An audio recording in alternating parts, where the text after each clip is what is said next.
usually conduct the presentation in 3 phases. So first, we will explore how to calculate your risk for chronic illness. And these could include heart disease, diabetes, metabolic syndrome. I know that sounds very complicated, but I will definitely tell you what that is in a minute, and your body mass index. And then we are going to get our hands wet with looking at several case studies that could apply to you and everyday life. That way you get a good handle on how you can calculate your own risk for disease. And then we will actually, after the presentation, I hope that you are able to reflect upon what you have learned and determine how you measure up to these particular values. So this is the outline of my presentation, and it will go in that order.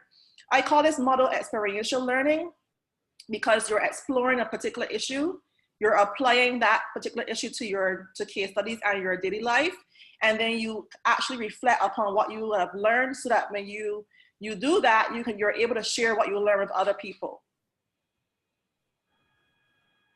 All right, so I want to do some brief research on what are the top 3 causes of mortality and morbidity. So mortality means death, and morbidity means sickness. And in the US, you can see here the 3 causes of those simultaneously are heart disease, cancer, and diabetes. So heart disease, cancer, and diabetes. Now those numbers are alarming because that's quite a number of people who are actually impacted by these diseases. So we see the order of significance from the heart disease down to diabetes. Throughout the presentation, I will actually give you an overview of what define what those diseases are in terms of their pathogenesis, which means that I can tell you how they occur. And I'm not going to focus too much on cancer today, but I'll focus mainly on heart disease and diabetes, because cancer by itself is a whole extensive topic. And actually at Alabama A&M, my 5 years being there, I actually studied colon cancer with male rats. So I experimented with the rats, and I tested to see which diet can actually reduce the incidence of colon cancer. So, so let's move on. So pretty much this diagram is very self-explanatory. It summates the risk factors that attribute to the development of chronic illness.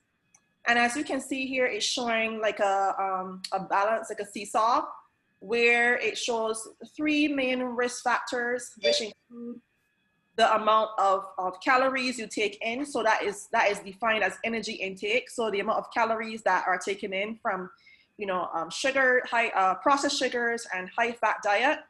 And that is represented by this triangle here on the lower spectrum, along with a very sedentary lifestyle. So you see the cake, the ice creams, the donuts, fries, and all the fast food, and of course the alcoholic beverages, which attributes to the high energy intake. So remember, you hear energy, it refers to the calories that are being acquired from the diet, from unhealthy diet.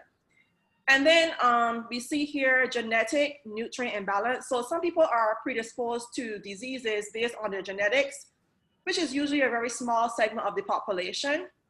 So, so that one, you're not at fault because your genes are passed on by family members, but it actually is a factor that the doctor does consider when they're asking you, did your mother or anybody in your family had a particular disease? Because they want to assess if you have any genetic predisposition to this. And last but not least is the expenditure, energy expenditure. So most of us now are, housebound because of COVID. And that probably has impacted some physical activity. So we're very sedentary. So we're not really expending or releasing burning the energy that we usually do when we are up and about. That's why it's very important for us to be physically engaged and active, even though we are inside. And of course, the lack of the whole foods, such as like the fruits and whole grains and fish, or for those who are vegetarian, just the plant-based foods. So this diagram is a pictorial representation of the imbalance of the energy as well as the predisposition to disease through your genetics. Now, energy or calories are important for us to thrive. You know, we need it to move around, to sleep, to do our daily activities. However, it must be balanced in terms of how much energy you take in, calories you take in, should be equivalent to the actual calories that you burn on a daily basis to keep that in equilibrium or equal. However, most of us may not be doing that, like I said, because we are in a state of being sedentary, and it could be a lifestyle pattern that must be adjusted. But however, besides the physical activity, diet is really the main culprit in most of the onset of chronic illness. And I like to show this picture with the guy with the apple versus the donut, because he is in a dilemma where he has to make a decision between eating a whole food that contains the desirable, the exact nutrient component that he should have, versus the donut that has a higher calories and sugars that may not be healthy for the diet. And then you see the fries and the charred meats, maybe barbecue, grilled, things like that. Grilled meat does contain carcinogens when you burn them at very high heat. They're carcinogenic, and that's where most of the incidences, that's what contributes, sorry, not most of the incidences, that's what contributes to things like colorectal cancer, because the carcinogens that are formed when you burn or charred meat or charred food, that can become bounded to the colon and cause damage to the cells, which can then form mutations, resulting in colorectal cancer. And then we have, of course, for the alcoholic beverages, they have a higher caloric value than, you know, the carbohydrates, the proteins, and fats. So 1 gram of carbohydrate is equals to 4 kilocalories, and the fat is 9 calories, and 7 is from the alcohol. So you can see that even though it's not food per se, it does have a significant caloric value that carries. So part 1, we are going to get our hands wet in exploring the risks for heart disease. But before I move on to this segment, I'd like to invite if there are any questions regarding what I discussed so far.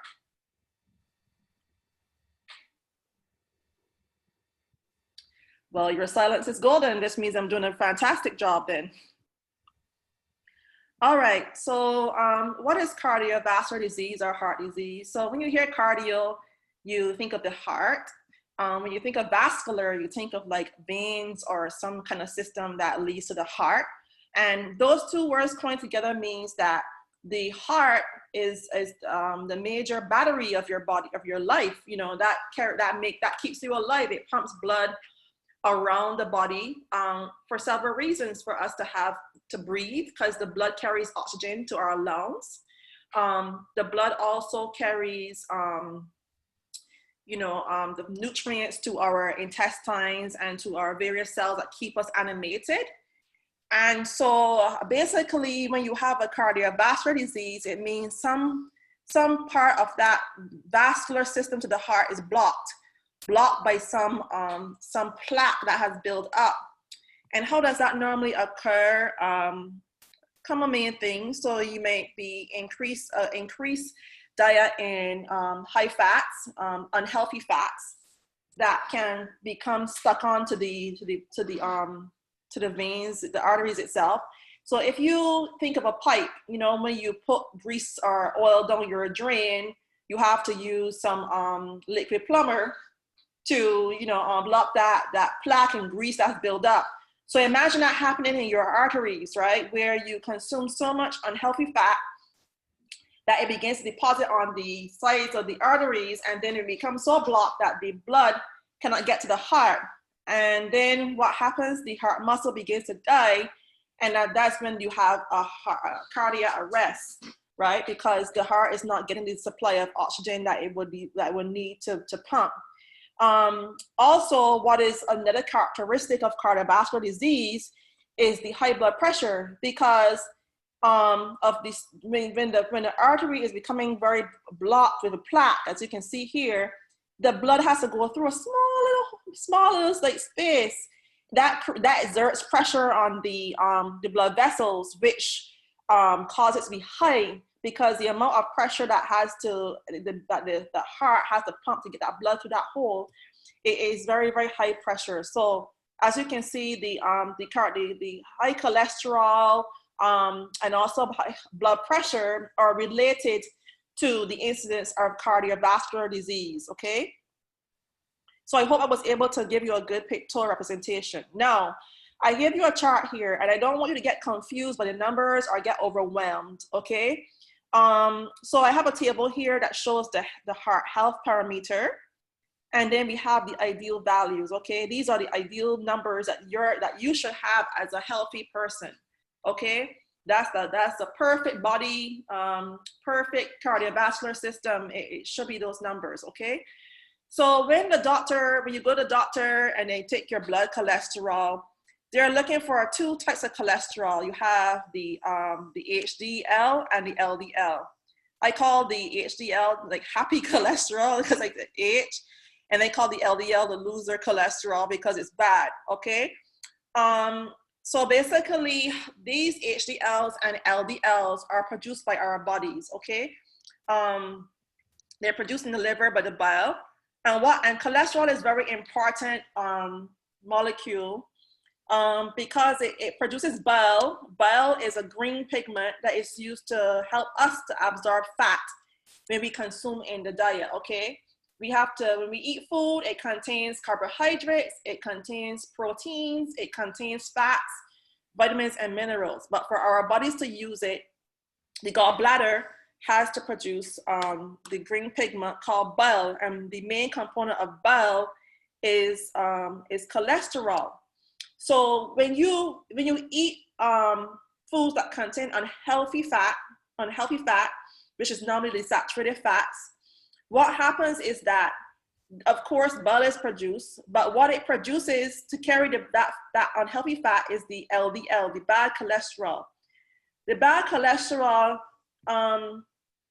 is not recycled by the body. The good cholesterol is recycled by the body, but the LDLs have an affinity for receptors on your blood vessels, okay? The LDLs have a attraction for the receptors, these little like keyholes on your vascular system. So they don't tend to get recycled by the body to make bile. What they do, they sit on the arteries and clog it up, okay? However, if you eat food that contains the omega-3 fatty acids, like from flaxseed and from fish, and from those foods that will stimulate the production of good cholesterol, which also which is very important for fat to be carried in the blood, because fat is oil. If you ever see oil and water, it doesn't mix, okay? So we need the good cholesterol to take the fat around our body to give us energy and to be stored in our skin and in places that we need to store our fat soluble vitamins. Now, I don't want to get into that whole mechanism of how that happens, but cholesterol is not bad unless you eat bad fats. If you eat the good fats, you produce good cholesterol, which goes back to the liver, which is recycled and then used to make bile that is used to transport fat through our body. So I just wanted to give you a little background on why these two types of cholesterol, okay? So when you go to the doctor, they call it your panel, your blood panel or just blood work. And so when they take your blood, they're looking for a couple of things. They're looking for the total blood cholesterol. So that's a combination of the HDL and LDLs combined together. They're looking for the HDL by itself. They're looking for the LDL by itself. They're looking for like other fats. So this chemical name right here, triglyceride, is just a common name that's used for fat. So besides cholesterol, there are other kinds of fats that are in the food, and then there's your blood pressure. Okay, so if you get tested, your doctor will compare what the numbers are that they got from your blood test to these numbers right here. Now, you don't necessarily have to understand what 200 milligrams per deciliter means, but Milligrams just mean the weight of the actual, is a unit for weight. So you have grams. So milligrams is 1 gram is 1,000 milligrams. So they just report it that way. So you have the weight times the per deciliter. Deciliter means the amount of blood, okay? So to give you a simple layman terms, a half cup or 4 ounces is equivalent to 1 deciliter. Now we have more than a cup, but we have more than 1 cup of blood in our body. But that's the unit that's used to express the amount of cholesterol in your blood, okay? So not to confuse yourself, when you go to the doctor, your total blood cholesterol should be less than 200 milligrams per deciliter, okay? Your happy cholesterol should be more than 40 because you want more of those, of course. Your bad cholesterol should be less than 100 milligrams per deciliter. And your triglycerides, which is the fat, should be less than 150 milligrams per deciliter. All right? And then last but not least, your blood pressure should be 120 milligrams per mercury, millimeter per mercury, okay? So 120 over 80. So most people don't look at the units per se. I mean, scientifically, that's how they're expressed. So just know that when you look at your blood cholesterol, it should be less, the number you see on your chart or your results should be less than 200 for total blood cholesterol. Should be more than 40 for the happy cholesterol. Should be less than 100 for the bad cholesterol. Should be 150, less than 150 for the fat, and then should be ideally 120 over 80 for your blood pressure. Now let's do a assignment here, okay? Let's do a case study. So we're gonna look at John's chart, okay? So John went to the doctor, and the doctor said, okay, I'm gonna measure your heart health, your health in general, but that relates to your heart health. So we can take a look at your total cholesterol, your LDL, HDL, triglycerides, and blood pressure, okay? Here's what your normal values should be when you're getting measured, okay? However, here's what we got when we took your blood and had the lab to analyze it. Now I need your help now to tell me if John is in good shape, okay? So let's look at his blood cholesterol. Now I require your participation here. Let's look at his blood cholesterol. Does he measure up in terms of his total blood cholesterol? Nope. Nope, he's in bad shape because it should be less than bad shape. Yeah, it should be less than 200. So he probably eating a lot of fatty foods. Okay. How about his happy cholesterol? Nope. No, can't be happy cholesterol because he's not consuming the right fats. Okay. How about LDL? No. Nope. Nope. He ain't there yet. He got potential though, but he's not there yet. How about his triglycerides? No. Nah, he's not doing the right things when it comes to his health and blood pressure. He's messed up. Yeah, he's messed up. Yeah, he definitely is. And that's probably attributed to his diet. He's probably having a diet that has too many saturated fats. And most likely he probably sedentary too. So when you go to the doctor, when you get your blood drawn, you need to ask your doctor, okay, can I take a look at these numbers and see if they compare? And that way you will know per se that you are in good shape or not. And if you're not in good shape, you have to start making the lifestyle changes that will get you in shape, get you all measured up, okay? So this is the example of how you would get your blood work. You would interpret your blood work when you go to your doctor. Every year I get a physical and I always look at my blood work and they're always usually in normal spec, okay? So you want it to be on the border or low, no, preferably not on the border, but lower or higher than the number that is specified on the charts here. Does anybody have any questions regarding this case study? Or do you understand now how you can calculate your risk of cardiovascular disease?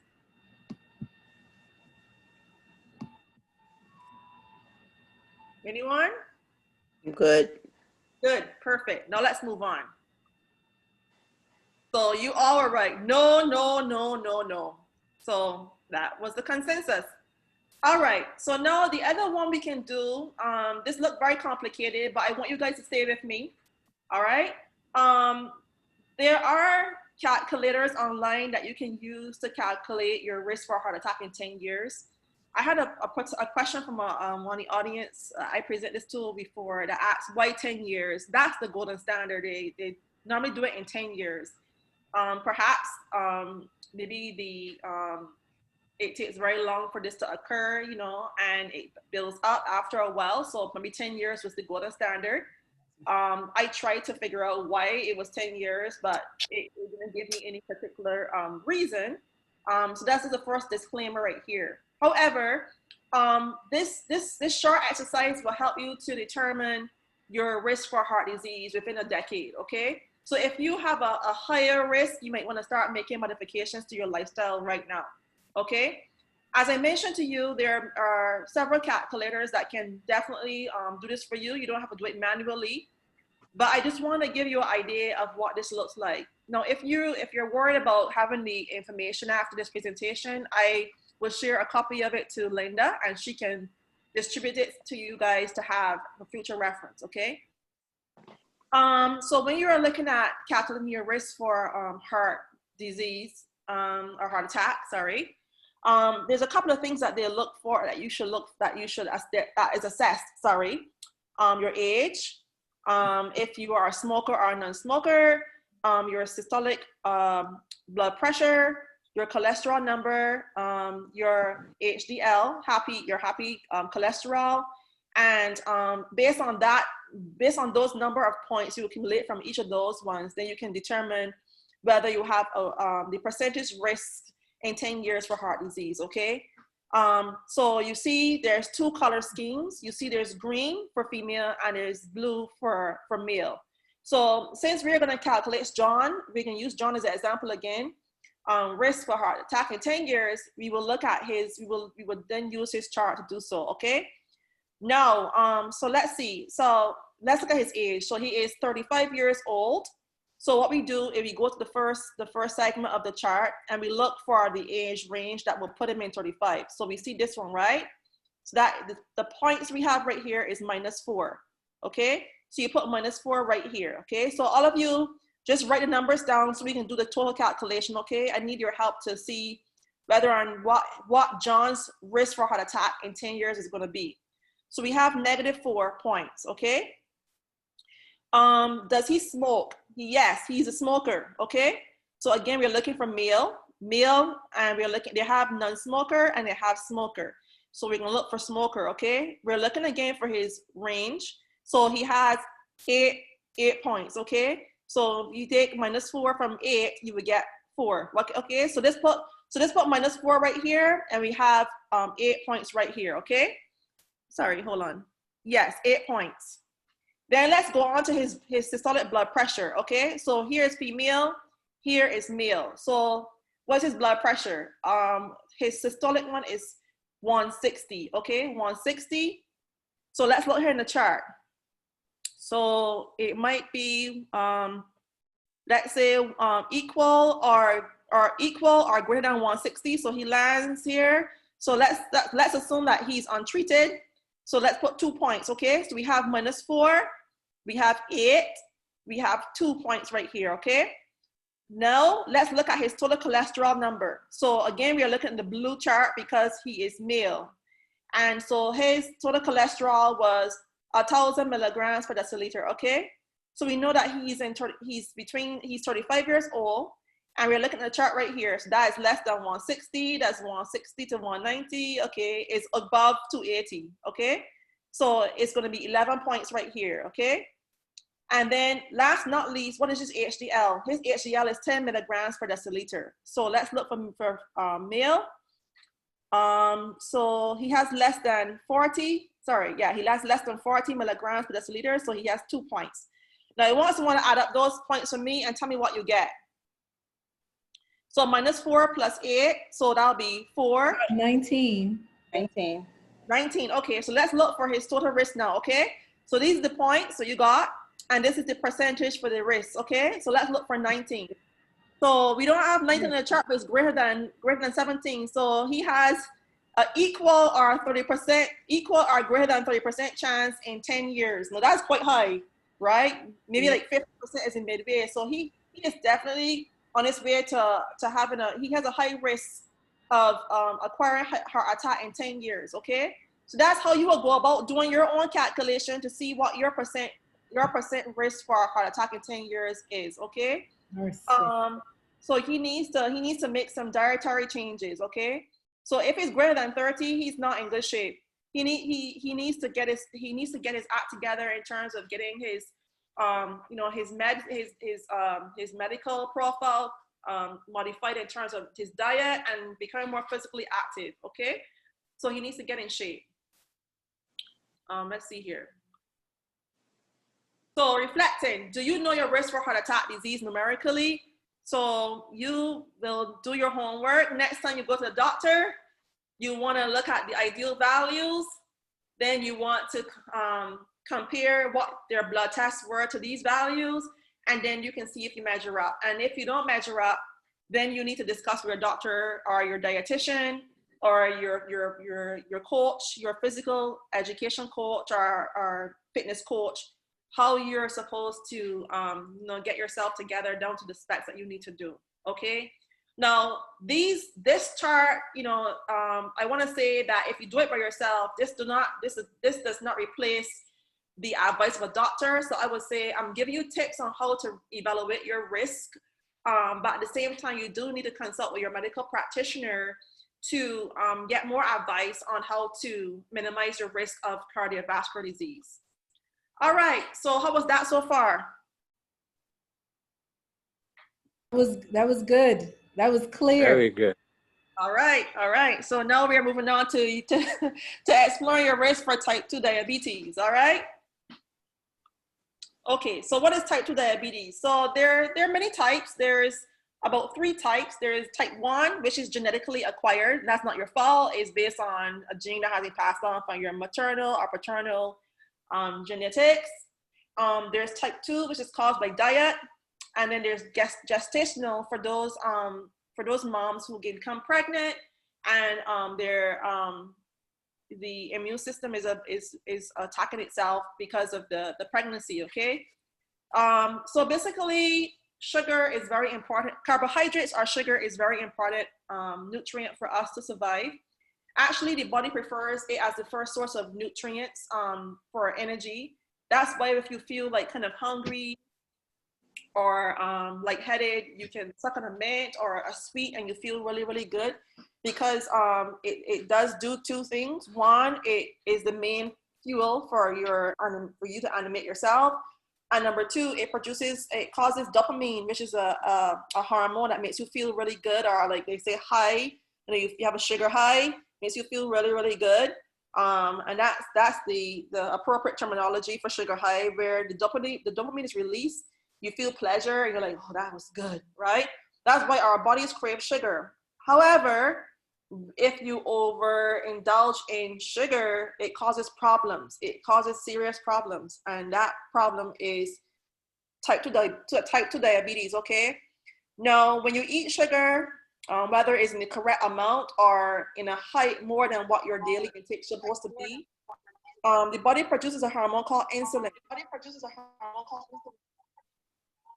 Insulin is the key. It's like a key to the door. Like when you're outside in your house, you have to unlock the door to get into your house. Well, that's what insulin does, okay? So imagine that your body, you eat sugar. So let me just make an analogy. So outside your door is your blood. Inside your home is the access to cells. Your sugar needs to feed your cells. So you have skin cells, you have different kinds of cells that require energy. In order for us to utilize sugar, it has to be transported from the blood into your cells of your body, okay? So insulin is the gatekeeper. It has to unlock some transporters, like a door, in order for the sugar to enter your body, okay? Into your cells. Now, I think I heard an echo. When you eat too much sugar, what happens? The body has to produce more insulin to get the sugar into the cells, okay? But then after a certain threshold, the body becomes very insensitive or reactive to the insulin, which then causes the sugar to accumulate in your blood. That's why it's called blood sugar. It causes the sugar to accumulate in your blood. Now, that's not good news, because the thing is, in order for you to survive, your body has to your cells have to be fed with sugar. If it's not getting into the cell, then your cells are starving. So basically what has to happen is that your body has to break down proteins and fat to compensate for the lack of sugar, energy from sugar, number one. And then number two, the sugar has nowhere to go. So guess what? It stays in the blood. And then it initiates a thirst mechanism where it wants the body to release it. And what happens, you become thirsty, you drink a lot of water to pass it out, and then it ends up in the urine. And that's how they also measure the blood sugar, okay? So that's basically the function of sugar and insulin, okay? So basically type 2 diabetes is high blood sugar because the sugar cannot get into the cells of the body, so it remains in the blood. That's not good, okay? So let's look at this case study right here. So the first things first, when you go to the doctor, sometimes if you're getting screened for type 2 diabetes, they'll ask you a couple of things. Number one, are you overweight? And that could be a huge indicator because you might be overindulging in carbohydrates, like high sugary diet. So that can cause some energy fat accumulation. So sugar, proteins, and fats, when you eat them, their energy, they become calories, right? And so the calories have to be stored somewhere. And usually where they're stored is in your fat cells. So that lends itself to being overweight. Are you sedentary, which means that you're exercising fewer than 3 days a week? Okay, so these are some questions they do ask first. Am I a family with type 2 diabetes? So again, if you have a family that has type 2 diabetes, mostly you might be at risk because you're eating what they're eating, or you're in their household. So whatever they're eating, you're eating, okay? Am I African American, Hispanic, Pacific Islander, and Native American? Note here that the reason why they mention these particular demographics is based on socioeconomics. A lot of these different populations do have some issues with like food deserts, and they're not really eating the nutrient-dense food that they should be eating. So they're more susceptible to acquiring type 2 diabetes, okay? I was diagnosed with gestational diabetes. So women who are pregnant may have been diagnosed with gestational diabetes. The blood pressure is 140 over 90 and above. The cholesterol levels are high, that's a typo, and blood sugar levels are high. So these are some questions they will ask you, to see if you are at risk for type 2 diabetes. So you want to make sure that you look at these different things and see, okay, am I overweight? Yes. Am I sedentary? Oh, no, I haven't been exercising. Do I have family with type 2 diabetes? Well, I don't live in the same household. I don't eat what I eat. Well, okay, fine.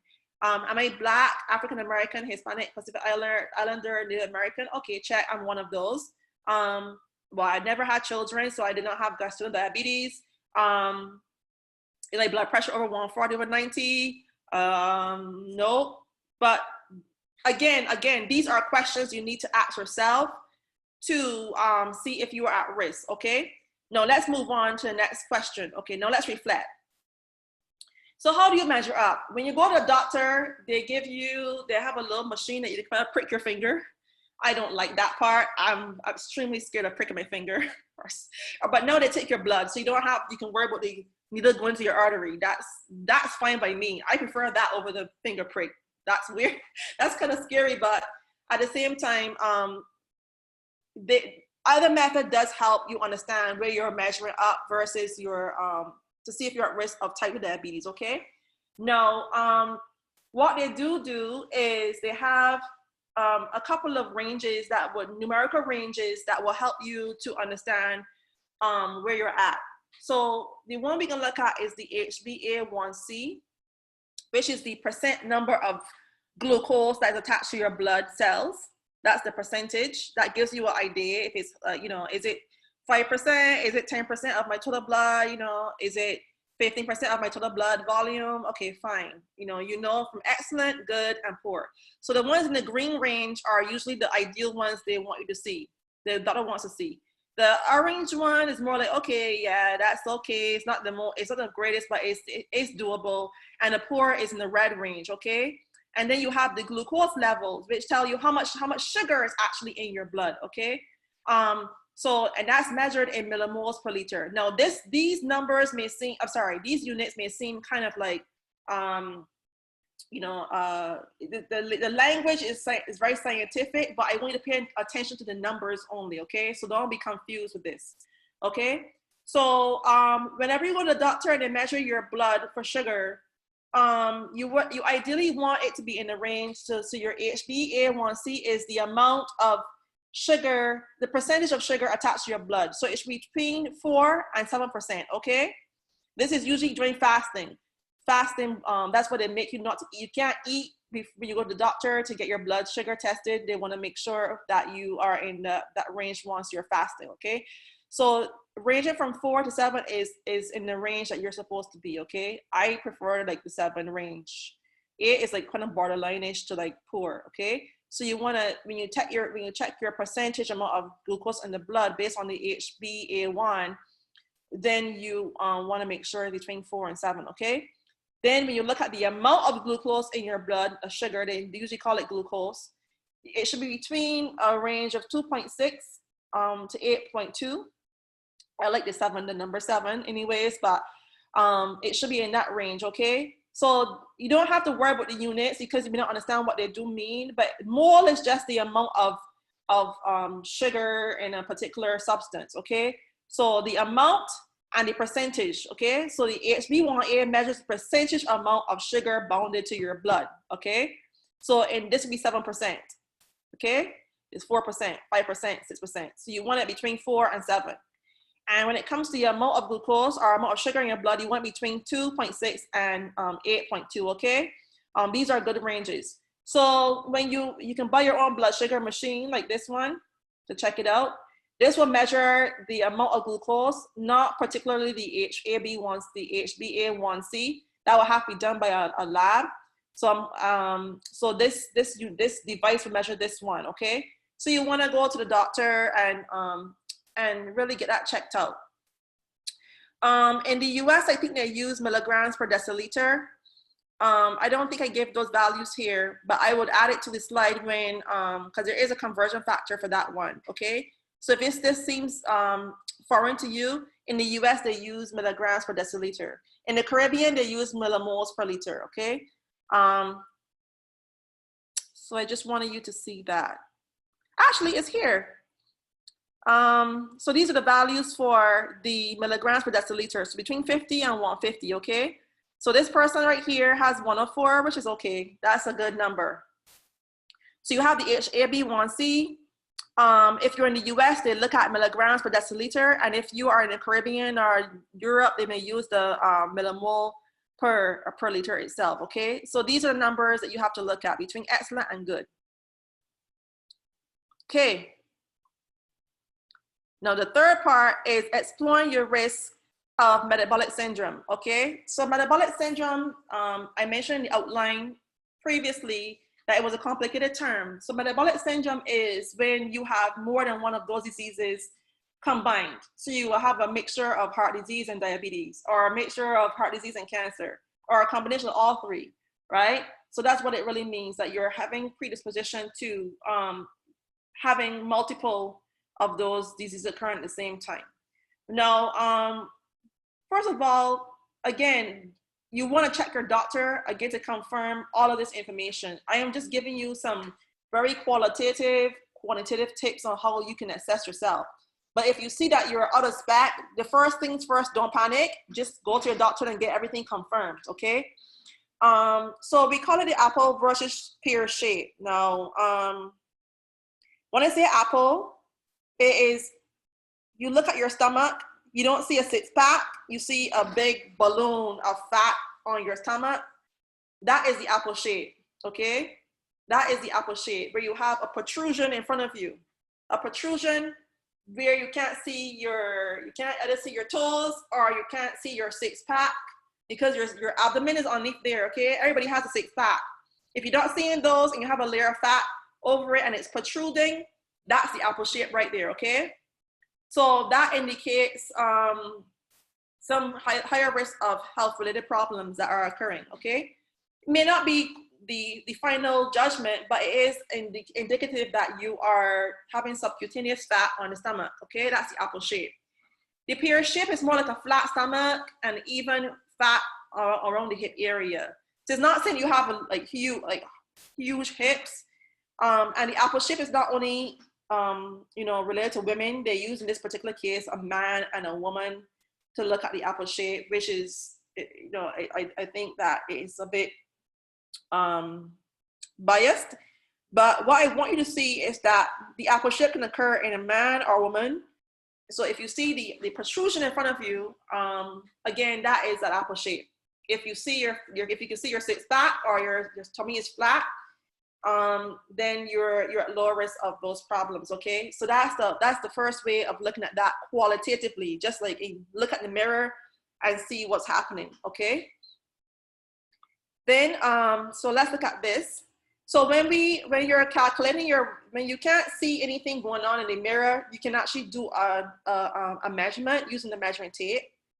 You can divide the measurement of your waist in inches and the measurement of your waist in inches, and then you can get a number, a numerical ratio. Okay, so if you divide your waist by your hip, for men, if you get 0.90 and less, you are good. For women, if you get 0.80 and less, you are great. So you might be in the apple shape, the pear shape rim of things, right? If you're above those, then you should be looking at the fact that you may be at risk for chronic illness. Now, some people may have, a larger posterior or larger hips, and so sometimes it can make the measurements unreliable. That's why you need to still go to the doctor to see what's happening. Okay. So the waist to hip ratio is also a simple tool to help you do this at home if you cannot decide whether or not you look like an apple or shaped like a pear. Okay. So those are tips to do so. Okay, now let's reflect on that. So you can do your waist to hip ratio, and then you put your number in this chart, and then do you measure up, yes or no? Okay. Again, if you get a higher or higher number, do not panic. You just go to your doctor and try to see if you are in your healthy, normal weight for your age and height. Okay. That's the simple fix to that. Now let's look at one more parameter. It's called the body mass index. The body mass index is nothing but your weight in kilograms over your height in meters squared, okay? And this is usually a numerical value. So you have between 18.5 and 35 and up to like 40. If you're 35 and greater, that is on the higher spectrum of being obese. If you're underweight, the number that you get if you divide your height by your weight, your weight by your height, if it's 18 and below, you are underweight, okay? Or anorexic, they call it. So you always want to fall between the number ranges of 18.5 and 25. That's normal. If you are in the numerical value of 25 to 29 or 25 to 30, you are overweight. And if you are 30 and above, you are pretty much obese. And then if you are 35 and above, you are extremely obese. So you can look at the silhouettes and see, first of all, you can look qualitatively and look at the silhouette and see, okay, this is my body shape, this is my body shape, or this is my body shape right here. So let me do calculations and see where I fall within these numbers, okay? That's the simple way of doing it, all right? Now, for those who are athletes, for those who are strength athletes who do bodybuilding and stuff like that, the body mass index will not be a good indicator because their weight mainly comes from muscle, okay? So it wouldn't be good for like a heavyweight champion like Rock Johnson or Hulk Hogan or one of those people, because they may have a higher body mass index, bodybuilders and things like that. So they may not want to go by this parameter, but this is what can be used to determine whether or not you're in good height. Now, when you go to a doctor and they weigh you, they normally do your height, your BMI for you, so you should see it on your panel too as well. And so you want to see it fall between 18.5 and 24.9. That's a comma right there, but it's supposed to be a period, okay? So these are the numbers right here. Now let's look at this chart and see if you fall in line. So an easy way of doing this is to look at your height in inches. So you have your height right here, okay? And then they have it in centimeters and they have it in feet and inches. So you can use whatever metrics apply to your country or to you here in the US, you can use that. So you have your height. So I'm 5'11" right here. Okay, I'm using my example right here. So I'm 5'11". And then you look for your weight, okay? So your weight is on top. They have it in pounds on top and they have it in kilograms at the bottom, okay? So I'm gonna use pounds, okay? So I'm about 160. So if I look at my height and I go across the line right here, and I go to 160, I'm in the range of 23, okay? I'm in 23, which means I'm in good. The green is good. So I feel so excited about that, okay? So that's normal range, okay? 23, so yes, I am I'm close to 24, but I'm in 23, okay? So if you wanna calculate your body mass index, that's a way of doing it, okay? Your height, and then your weight, and whatever color you fall in, this is, underweight, the green is healthy, the yellow is overweight, and the orange red is obese, okay? So you wanna check that to see where you fall under, okay? And that's the end of my presentation. I wanna remind you of what I went through here. So we explored the various diseases that attribute to mortality and morbidity, mainly the heart disease, diabetes, metabolic syndrome. We also looked at ways of calculating your risk for chronic illness, which related to the cholesterol, your risk for heart attack. We look at your sugar in terms of the percentage versus the amount of sugar in your blood. And then we look at the BMI and the apple versus pear shape. And then we applied our knowledge from those explorations to various case studies. And then we examined if, now that you know what's happening, now you know the numbers, and you know the qualitative measures you have to look at, now you can see if you really do measure up. So that was the end of my presentation. I really thank you for your listening attention. And I hope that now you're more informed about the simple tools and the information that you can utilize to determine, are you at risk for chronic illness. So now I turn back over the floor to Linda to see if you would like to moderate, to see if they have any questions. Okay, everybody, I ask that you can unmute yourself as you have questions. You were just muted during the presentation, but just click and unmute yourself and feel free to ask Dr. Rock any questions you have.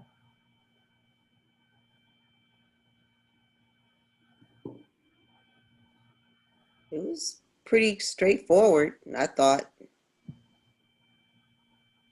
Very clear. Dr. Rock, well, Cheryl, I have a question for you. So in relation to the numbers that you would have indicated in relation to the diabetes, the numbers, I know that when you go to the doctor, they usually ask you to fast for a certain amount of time. So these are numbers that relate to your fasting, right? The numbers that are taken are numbers after you have fasted overnight, correct? Yes. Ideally. Or sometimes they can actually make you eat and see how your body responds to it too as well. But usually when you're taking your blood sugar, the doctor asks you to fast overnight so that they won't have an incorrect reading. Because the thing is, if you don't fast and you go to the doctor and you take the blood sugar, they might think that you have high sugar in your blood and might give you medication, which can actually onset hypoglycemia, which can cause you to potentially go into a coma or die. I mean, because remember, the carbohydrate is important, sugar is important for keeping you alive. And so if your levels are below that, then you can actually pass out. You can actually get dizzy spells and pass out, or you can actually go into a comatosis. I have another point to make. So last year when I was pregnant with my son, Jean-Pierre, I had to do a test as well to see if I had any developed gestational diabetes. And I had to actually drink a kind of medium-sized glass of a very sugary substance. And then they had to wait. I had to eat breakfast up. Well, I had to go an hour after breakfast. Then I had to use the sugary solution. I had to drink it very quickly, and then thereafter I had to wait an hour before they tested me, and then to see how my body responded to the sugar, and it was very good thereafter. So that's another way that they tested my glucose for gestational diabetes. Yes, that's important because they want to see if how well your body uses the glucose. So if there's any kind of like, resistance, then the sugar levels will not drop in a particular time because it means that your body might be resistant to insulin. So what they were testing for was to see if your body is resistant to insulin. That's what they were testing for. Okay, thank you.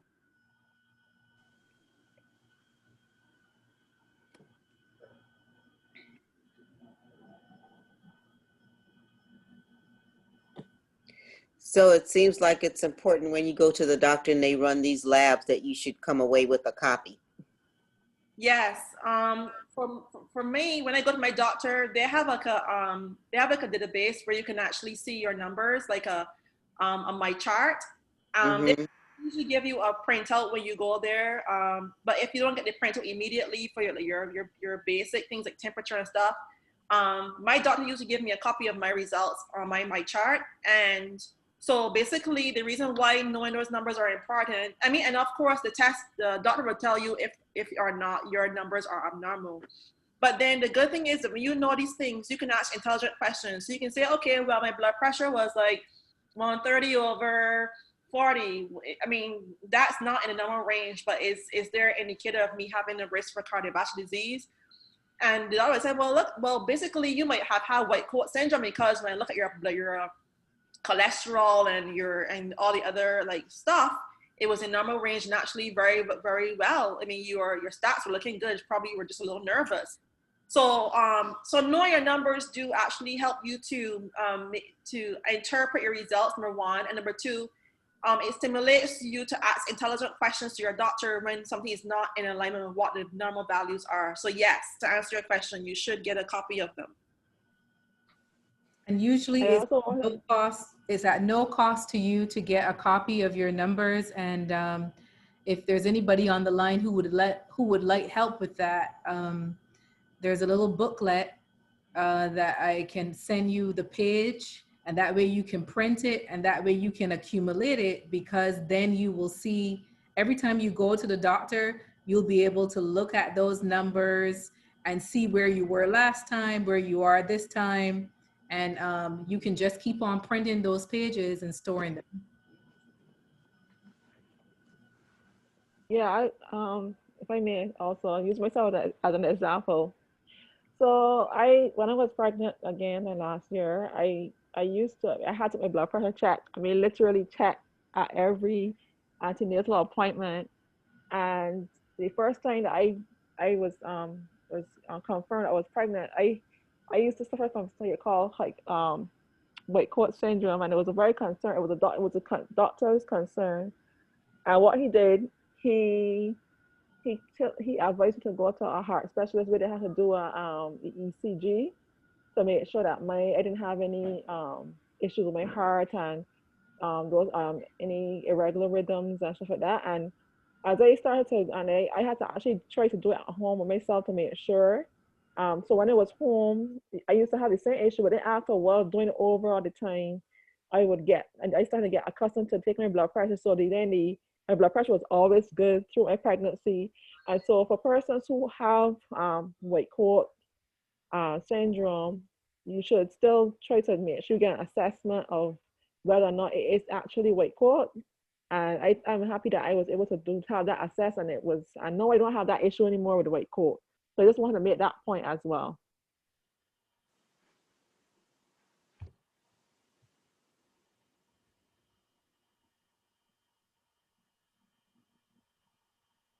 Wow, it looks like I did a fantastic job of this presentation because everybody's quiet, no questions at all. Everybody's smart. No, Yes, actually, you did a very good presentation job of explaining everything. Yeah, I agree with you. I agree with you. She did a very good job in respect of, I mean, he made it simple for us to understand. Of course, we're leaving here with extremely good awareness of what we need to look for, especially during this time of COVID. Um, and I do want to thank you for such a well expounded program this afternoon. Thank you. Thank you. Okay. Actually, let me just say something. I think also that something you didn't include is drugs and how those things could affect your heart, and also your other, can also cause other problems for you, because you can have coronary diseases from your diet, but if you also use drugs or you're abusing drugs, that can also affect you. Um, so if you're not someone who's abusing drugs, but you're not living a healthy lifestyle by exercising and eating properly, then that is usually the most common thing. But there's some other variations that will not include that can also affect those things. I have a question, Dr. Rock, Cheryl. Yes, please. So, sometimes when I've heard people say, well, I have a problem with the fat and I need to get rid of the fat and I need to get rid of it fast because it's really increasing my chances of catching these diseases. So they start doing all these slimming teas and also taking these diet pills and all kind of stuff. So how do you have any information about how that can affect their chances of developing these chronic diseases by trying to do these what we call quick fix things with diet pills and these, I don't know, mixed up teas? Yeah, so let's answer your question, and I will say a few things. So number one, when anybody, so diet can be used in different contexts. So healthy diet means one is adequate, moderate, varied, and balanced. That's what I want to present to you guys. That's what diet means for me. But when you are cheating and you start taking all these teas and stuff like this, I ask them, okay, pull the word out diet and take off the tea. What do you get? Die. Okay. Because you are starving yourself of you are eliminating some crucial nutrients that are important for your diet. Now, here's the thing: when we, from time we were kids and we were in like high school and like college, we learn about, for those who went to college, we learn like basic nutrition. You have to have 6 basic nutrients. Okay, water, carbohydrates, fats, vitamins, and minerals. So if you are limiting carbs, even if you're diabetic, you still have to have some source of carb in your body. I mean, you have to have some sort of carb. But you should be eating the appropriate number of carbohydrates, proteins, fats, vitamins, minerals, and water in their proportion that are allocated for that particular day. So when you start to eliminate some of the macro and micronutrients, or merely macronutrients from your body, because all of them work together in tandem. All of them, you cannot get the energy from carbohydrate if you don't have vitamin B. You cannot get the nutrient benefits from from iron if you don't have vitamin C, because the vitamin C converts the iron into a form you can use. So, and then you can't absorb calcium if you don't have vitamin D. See? So I'm trying to show you, like, these things work together. It's not just something in isolation that you can take out and then say, okay, it will work itself out. So when you are actually going on a particular regimen, first of all, I advise you to go to a dietitian, a registered dietitian that can help you adjust your diet. It will integrate all those basic nutrients, first of all, but an amount which can be important for your transformation. So everybody has to have a particular weight at a particular age and a particular height, okay? So once you can know your particular weight at your age and height, your dietitian can calculate the amount of calorie intake you're supposed to have per day, which can then be used to do your meal planning to make sure that your energy intake or your nutrient intake is facilitated by having the correct portion size. That's how you do it. But when you start to cheat the system, your body starts to break down proteins. Like, somebody they say they want to do keto diet, or, and no offense to anybody who's on that pattern, but I will caution that your body needs to have the 6 basic nutrients. You need to go to a dietitian if you really want to understand how these things work. Fad diets don't work because at the end of the day, you lose a lot of water weight. And then your body has to compensate by breaking down proteins, which is also another problem because when your body starts breaking down protein for fuel and not sugar, it forms a condition called ketoacidosis, which causes the pH of the blood to become too acidic, which can cause some real issues with nerve damage and different things like that. So what I'm saying is that you should really consult a professional that has an adequate information about you and your body type and your blood type and everything else to kind of prescribe a diet for you. That way you know for sure that you're not going to be dying versus dieting. Did that answer your question, Linda? It does. Thank you so much.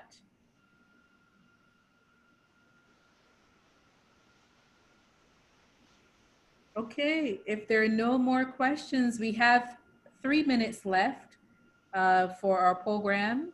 So if you have any questions, even if it relates just to food, nutrition, things like that, that's Dr. Rock's specialty. Please feel free to ask it within those next 3 minutes, and then we're going to have our closing prayer. What role do hormones play? Well, I mean, from a nutritional standpoint, the hormones are like the key to the okay, like I mentioned, insulin. Insulin is the hormone, okay? And you know, in order for you to get into your house, you need a key. So our hormones act as keys. They turn on those receptors that will help our bodies function in a particular way.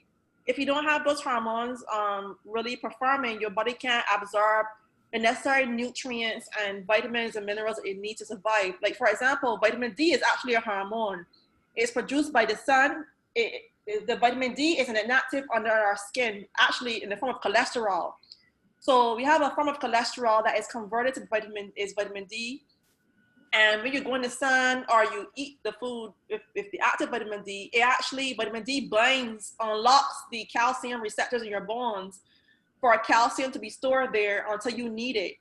So hormones are like keys to your car, keys to your door, it unlocks the body in a way that will make the body utilize the nutrients that you consume because they have to go somewhere, right? They have to go somewhere. So the hormones act as the key to the locking mechanism. Does that make it simple for you to understand? Sorta.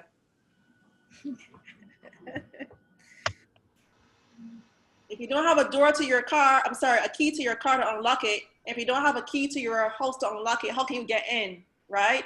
So if you eat food is carbohydrate, proteins, fat, vitamins, and minerals. And for our bodies to use it, the hormones are the keys to the door that allows us to use those nutrients. That's all I'm saying.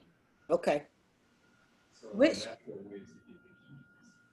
So that brings me to another question, because sometimes, you know, our hormones are all out of whack if you have like a hysterectomy or something else going on. So it's like, are we fighting a losing battle and try and achieve some kind of equilibrium if we have a hysterectomy? Well, I mean, I'm not sure because I'm not in that expertise area, but I'm certain that if there is something out of whack, your doctor would normally give you some kind of like hormone replacement drug or something that would kind of facilitate or to offset the imbalances. Now, I am not a proponent of someone who likes to use drugs, so I don't like them at all. I prefer to go a natural route. But usually when they have a big shift in something that relates to hormones in your body, the doctor may prescribe some hormone like therapy for a while until the body can maybe adjust to bring itself back to equilibrium. Your body always have mechanisms to bring itself back to equilibrium. But if you're not in a healthy status, then it could be out of whack. So that's just my answer to your question. I wish I can do more justice to it, but from my knowledge as a scientist in the area of nutrition and food, I would say definitely if there is a hormone imbalance, there is hormonal therapy or, you know, the medical way of doing things or, you know, replacements, or they might, because I don't foresee any diets that really relate to any hormonal, like I know soy does have have implicated like the hormone analogous to the estrogen. And I know that vitamin D acts as a hormone. But like I said, if there's any imbalance and the body has a way of returning back to normal equilibrium, then the doctor might prescribe some like hormone therapy until that can happen. Did I answer your question? Yes, very much so. Okay, our time has come to an end. Pat, what are you just saying bye? Okay, so let us go ahead and have our closing prayer. Dear Father, we thank you so much for this awesome presentation. It broke things down. It made it so simple for us to understand. And Father, once again, it started us on our road where you said for us to study to show ourselves approved, but also, dear Father, where you have asked us to continue to be stewards of our bodies. Father, we ask that you will continue to bless Dr. Rock as she continues her ministry. Be with her family, dear Father, and continue to bless their work in promoting good health in your vineyard. Lord, thank you for everyone represented on this line today. And I ask that you will be with them and their families, and may they be able to clearly share the information that they learned today with their families, with their friends, with those they meet. And we ask these things in the name of your Son, Jesus Christ. Amen. Amen. Thank you, everybody. Have a wonderful evening. Thank you. Thank you, Dr. Rock. We appreciate you greatly. Thank you, Linda. Bye, Linda. Bye.